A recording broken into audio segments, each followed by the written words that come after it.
ku izina rya data rya mwana rya mutima mweranda amen. Bene wacu dusangiye kwemera muri Yesu Kristo ndabaramukije mu izina rya Yesu Kristo nitugire Kristo. Abana b'Imana mukomeze muze murakurikirana iyi video, hanyuma iyi video ndayisigura kandi izaburi tugiye kuzirikana izaburi y'ijana kuva ku karongo ka mbere kuva ku izaburi ya mbere tugeze ku izaburi y'ijana.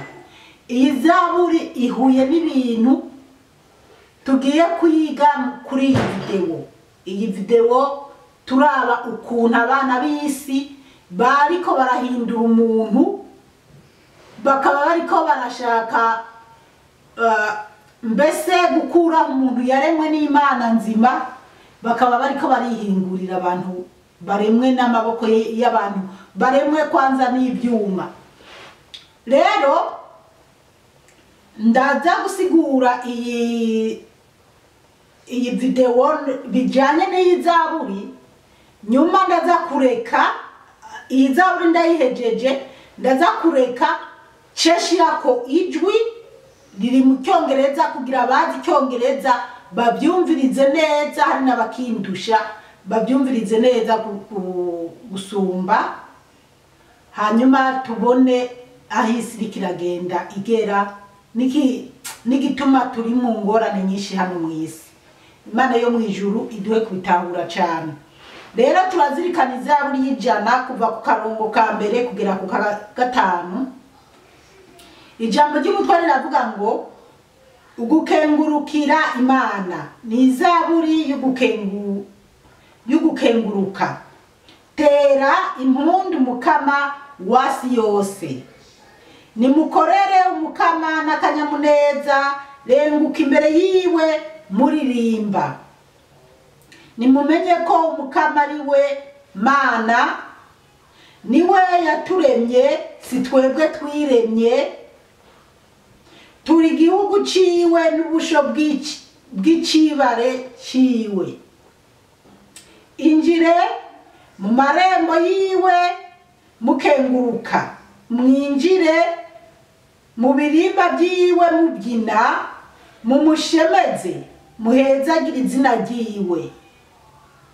Nkako Umukama ni mwiza, ubuntu bwiwe ni ubw'imyaka yose, ubudahemuka bwiwe bwamaho uko imbyaro zigenda zirakurikirana. Bene wacu muri Yesu Kristo, iri ni ijambo ry'Imana, dushimira Imana. Haleluya, amen, haleluya, haleluya, amen, amen. Bana b'Imana rero ni kwiza buri ijana. Ijambo ry'umutwe tugiye kwisunga rivuga ngo ugukengurukira Imana. Ugukengurukira Imana ni izaburi yo gukenguruka, ngo ni izaburi yo gukengurukira Imana. Hariha amajambo tuza gutebako kugira dusigugirwe n'iyi video turiko turabona. Rero ku karongo ka mbere nyene aravuga ngo tera impundu Umukama wasi yose. Duterere impundu Umukama, abantu bo kwisi yose duterere impundu Umukama, tunezerere Umukama, twishimire Umukama, isi yose iyivi kagera. Haleluya, amen. Akarongo ka kabiri kakavuga ngo nimukorere Umukama n'akanyamuneza, renguka imbere yiwe muririmba. Ngo nidukorere Umukama n'akanyamuneza n'umutima wacu wose, n'ubwenge bwacu bwose, n'umubiri wacu wose, dukorere Umukama, tunezerere Imana.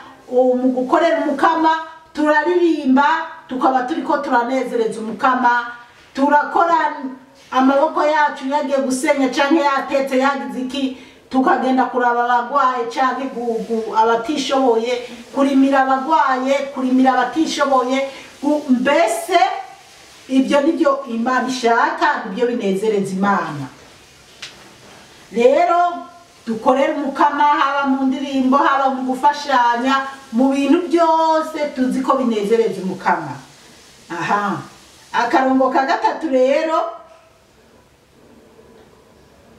akarongo ka gatatu rero ari nako shaka ko duteba ko karavuga ngo nimumenye ko umukama ari we mana. Haleluya, amen.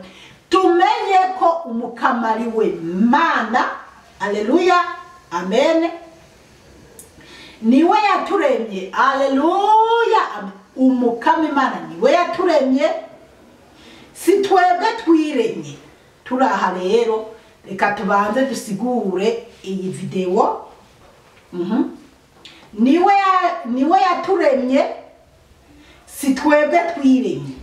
Bana b'Imana rero iyi video turiko turaraba ni ikintu gikomeye cyane. Uwo ari we wese akwiye kuraba agashiramo ubwenge n'umutima wiwe wose, akazobishikiriza mugenzi we canke mwene wabo canke se wabo canke umugenzi uwo ari we wese canke umwana wiwe, kugira azatahure neza ibi bintu. Kuko aba bana bariko baravyagwa n'isi, bavyagwa n'amamashini, ntabwo ari abana bava ku Mana. Abana b'Imana ntabwo ari abana bava ku Mana. Rero ishirahamwe ryitwa Ecto Life, Ecto Life nukuvuga Ecto ibi bintu by'ibyuma by'ikoranabuhanga, mbese life nacyo gisigura ubuzima. Byumvikana ko iyo Ecto ari ikintu kiriko kirabumbabumba ibintu canke kiriko kirakora ubuzima bw'umuntu. Rero sinibaza ko ari ibintu byiza. Nukuvuga nimba muriko abariko bararaba, abari kuri YouTube muriko murabona video, nukuvuga iri nishira hamwe ryakoze ubushakashatsi kugira ngo cyane se ryakoze ese mvuge ko ubushakashatsi kugira abantu baze barabyara batarushe, cyangwa bipfuza kubyarira mu mamashini baze barabyarira mu ayo mamashini. Aya rero n'amamashini twovuga ngo baratwara inda. Aba ikintu kimwe gikomeye nuko aba bana b'isi, umuntu ashaka kubyara atarushe aragenda bakamukuramo imbuto n'umugore wiwe, hanyuma bakagerageza ukuntu bazishira muri ibi bimashini, noneho ku mezi 9 cyane kugira nabo gira mezi 7 canke 10 sinzi, gusa ku mezi 9 canke bakabubwira ati umwana azoba abonetse igihe kintu kizoza gutora umwana wawe. Basi ubwo rero bikaba bisigura ko babandi b'abageyi b'abatinganyi nabo bashaka abana bazogenda kubyarira abana hajya.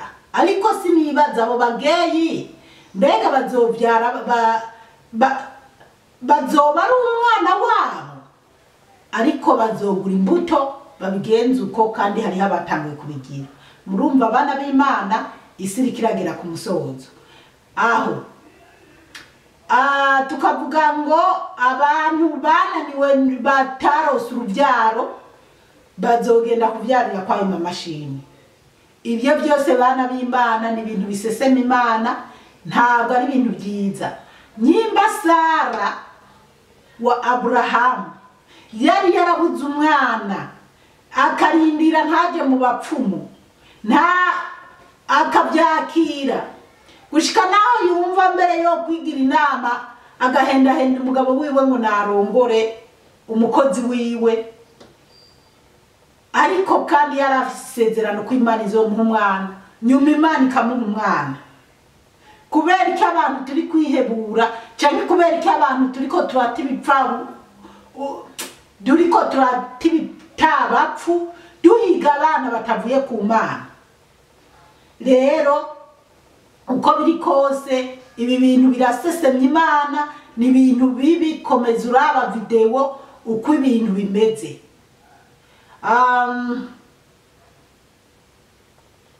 ibi rero uri kura ababizi neza mu cyongereza, abazokumva neza mu cyongereza barasigura ko ari ibihugu bitafise cyane kubyara, ngo abo nabo bazofashwa n'aya mamashini ku kubyara, nk'igihugu gitwa ngo nk'Ubuyapani, Bongereya, South Korea. Ibyo birimo mu video baravuga ko ibyo bihugu bitari kubyara cyane, bititayeho kubyara cyane, ko bishobora kuzobyarira mu aya mamashini. Hariho kandi twebwe abamaze kugendagenda ibihugu byinshi cyane ibihugu biteye imbere, dusanga mu bazungu benshi ntibakunda kubyara, bahitamo kwiyororera utubwa. Rero korora imbwa nibaza ko noneho nimba batinya kubyara, abo bazoryoherwa no kuza kubyara umwana wo muri ayo mamashini. Rero bana b'Imana, twibaze, uyu ni umwana avuye ku Mana cyangwa ni umuntu avuye ku Mana cyangwa ni umuntu avuye kuri shitani? Sinibaza ko ari ijuru ry'aba bantu bazovuka baje muri ubwo buryo bakozwe n'amamashini, yuko aba bantu mu gitabo cy'Imana barimo. Oya kabisa. Twibukanye ko kuri Nowa Imana yatikije isi kubera abamarayika bamwe na bamwe barabagarite koro ukuntu bavuye mu ijuru bakaza kubyara ku bakobwa bo mu isi, gutyo bigatuma mu isi havuka abana b'ibigatanya bagahindanya isi, Imana igashavurika ikaritura isi. None twebwe turiko turaraba, ni kubera nyene mba ndiko ndiruka n'iminota, hari byinshi nosigura. Turiko turaraba ukuntu isi iriko iragenda, mwibaza ko ibi bintu kweri hari aho bizogeza isi, atari ugutera ishavu Imana. Rero yaba mwene nyoko, yaba wo mu muryango, yaba umugenzi, mubwire ko umwana atavuye ku Mana, ari umwana avuye kuri sekibi, avuye mu mamashini, ntabwo ari umuntu avuye ku Mana. Imana yabwiye Eva, uzobyara urushe kubera wemeye ugahendwa n'inzoka. None natwe turiko turemera guhendwa n'abasiyansi. Ntabwo Imana yaramaze kuduha igihano cyuko umugore azobyara arinze kumva ibise ababaye. None abantu bariko barumva ntabwo tworinda kubabara, reka tugende kubyarira kwajya amamashini. Nukuri Imana yo mu ijuru izobihanira, si uwabikoze azohanwa, si n'uwo yabibyawemo. Mu by'ukuri Bibiliya iravuga ngo nta cyaha kitababarirwa kiretse icyaha cyo gutuka mutima mweranda. N'ubundi mwumve ko mutima mweranda w'Imana yahuhiye mu bantu. Nta kibi gisumba kuba umuntu ariko aramucokoza muri ubwo buryo. Wewe ufashe umuntu uri kuribumbabumbira ibintu n'imashini, wumva utari kuratuka mutima mweranda, none icyo cyaha wumva Imana izokibabarira? Rero tuze turaraba n'abavuga yuko ibyaha byose bibabarirwa, hariho ibyaha bitazobabarirwa kuko uwo mwana avutse mu ubwo buryo ntaho yanditswe mu gitabo cy'Imana. Yewe sinzi no kwa shitani, mugabo shitani kubera ari we ariko aracuye iyo migambi mibisha yose, byo bizotikirira mu muriro n'abo bana bavuka mu ubwo buryo. Hariho abana bavutse mu buryo nk'ubwo muri Amerika, maze kumva basigura ibi ukuntu. Ariko bana b'Imana, Imana yo mu ijuru iduhe gutahura cyane. Reka twige cyane kuri aka karongo ka 3, nibyaba na ngombwa nohagarika ibisigaye wenda tukabandanya kugira nze kubaha umwanya wo kumviriza iyi no kuraba iyi video. Rero kwa aka gatatu nyene niko tukiriko, niwe yaturemye si twebwe twiremye. Imana niyo yaturemye si twebwe twiremye, mugabo abantu bariko bariga kurema ibidashoboka kandi bakoresheje imbuto zavuye mu bantu, si imbuto zabo biyumviriye benyewe. Turi igihugu ciwe n'ubusho bw'icibare ciwe, ngo turi igihugu cy'Imana, turi igihugu cy'Imana, turi igihugu ciwe n'ubusho bw'icibare ciwe, n'ubusho bw'icibare ciwe. None abo bantu bariko baravukira muri aya mamashini ni igihugu cy'Imana kweli? Ni igihugu cy'Imana? Bari mu busho bw'Imana? Umwana yavutse mu kinyendaro, uwo Imana ni nka kujya kwa Imana. Imana iramuzi, Imana iramuzi. Kandi no muri Bibiliya aravuga ngo abana b'intabwa bari ukuntu, reka ibyo tuzobisigura nyuma, ariko uwo Imana iramuzi kuko umugore n'umugabo cyangwa umukobwa n'umuhungu barahuye, barakoze icyaha cy'ubusambanyi, ariko ntacyo nyene kiba kinahari. Barakoze icyaha cy'ubusambanyi mugabo bararose n'umwana. Uwo mwana uko yavutse kose Imana iramuzi mu gitabo cy'ubugingo cyane mu bitabo by'Imana. Imana iramuzi, yaramubonye. Ariko ubu yavuke mu mamashini, ubu kwari Imana irikira hano abana bariko baravukira mu mamashini. Imbere yuko mpagarika kuko hari byinshi nari kuvuga, reka mvuge ko irishira hamwe rero Ekito Life rifise ibyumba 75, ibyumba 75 byo kubyariramwo abo bana. Ibyo byumba 75 kimwe gisohora abana 400. Ibyo byumba 75 kimwe kibyariramwo abana 400. Abo bana 400 ni ukuvuga mu mwaka wose abavutse abana ibihumbi 30 muri iryo shirahamwe.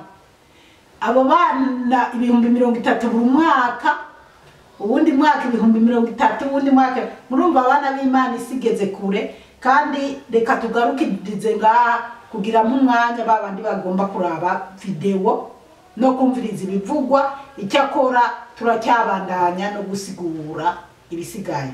Umukama Imana bahezagire, barahezagiwe n'Imana.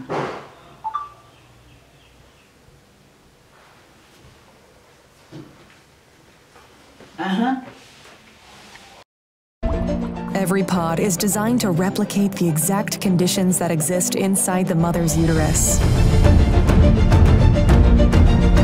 A single building can incubate up to 30,000 lab-grown babies per year. Ectolife allows your baby to develop in an infection-free environment. The pods are made of materials that prevent germs from sticking to their surfaces.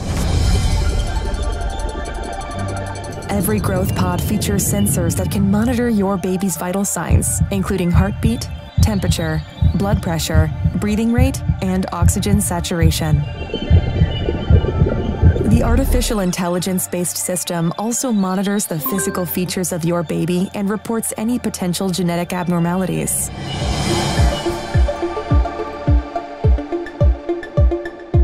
The pods are equipped with a screen that displays real-time data on the developmental progress of your baby. These data are sent directly to your phone so you can track your baby's health from the comfort of your zone. The app also provides you with a high-resolution live view of your baby's development. A special section in the app allows you to watch a time-lapse of your baby's growth and share it directly with your loved ones. Because babies can recognize language and learn new words while still in the womb, Ectolife growth pods feature internal speakers that play a wide range of words and music to your baby. Through the app, you can choose the playlist that your baby listens to.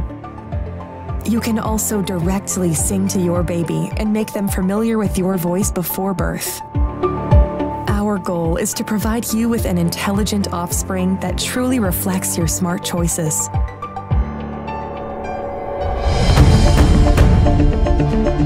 Ectolife improves your bonding experience with your baby. Thanks to a 360 degrees camera that's fitted inside your baby's growth pod, you can use your virtual reality headset to explore what it's like to be in your baby's place. See what they see and hear what they hear.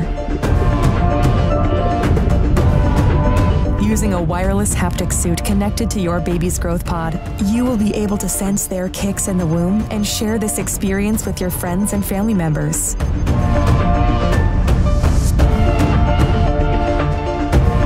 With Ectolife, your baby will receive the best nutrients that can support their growth. Each group of pods is connected to 2 central bioreactors. The first bioreactor contains nutrients and oxygen, which are supplied to your baby through an artificial umbilical cord. This bioreactor also contains a liquid solution that serves as the amniotic fluid that surrounds babies in the mother's uterus. It's rich of vital hormones, growth factors, and antibodies that sustain your baby's growth and development. Thanks to a system controlled by artificial intelligence, each baby receives custom nutrients tailored to their needs. The second bioreactor is designed to eliminate any waste products produced by the babies. The artificial umbilical cord helps the babies to release their waste products into the second bioreactor. With the help of a delicate layer of engineered enzymes, the second bioreactor can then recycle waste products and turn them back into useful nutrients. This way, the facility ensures a steady and sustainable supply of fresh nutrients to your baby.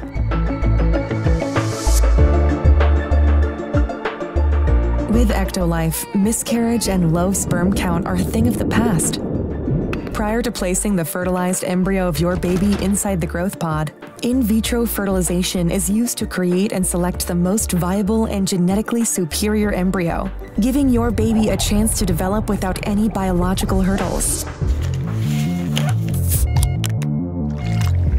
And if you want your baby to stand out and have a brighter future, our Elite Package offers you the opportunity to genetically engineer the embryo before implanting it into the artificial womb.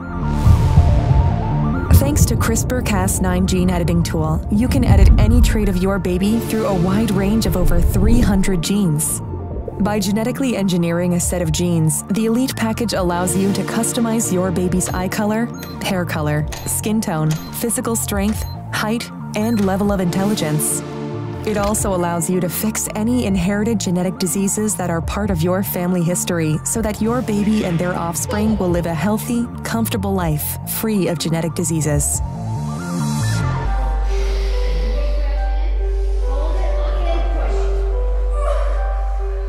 Say goodbye to the pain of childbirth and birth-related muscle contractions. Ectolife provides you a safe, pain-free alternative that helps you deliver your baby without stress. The delivery process is smooth, convenient, and can be done with just a push of a button. After discharging the amniotic fluid from the artificial womb, you will be able to easily remove your baby from the growth pod. Everything is perfectly designed so you and your partner can enjoy the delivery process. To ensure full transparency, our post-delivery free DNA paternity test helps you confirm the genetic identity of your baby so you can return home knowing that your baby is genetically yours.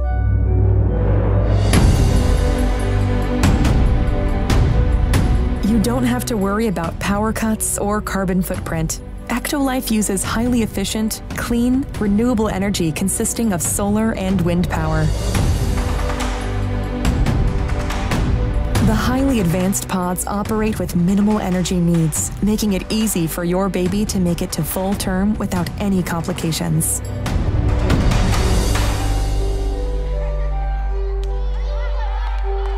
And for those who want a more convenient solution, Ectolife is made accessible so your life can be easier.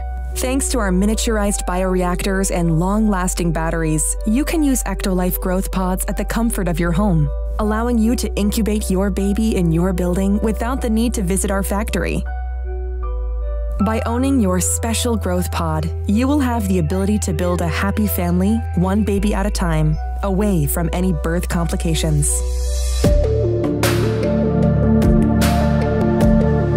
The concept of Ectolife facility was designed by biotechnologist and science communicator Hashim Al-Ghaili.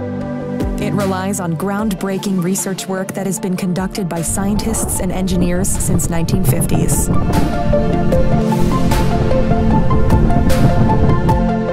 Tired of waiting for a response from an adoption agency? Unable to find a suitable surrogate mother? Worried about pregnancy complications? Worry no more, because Ectolife got you covered.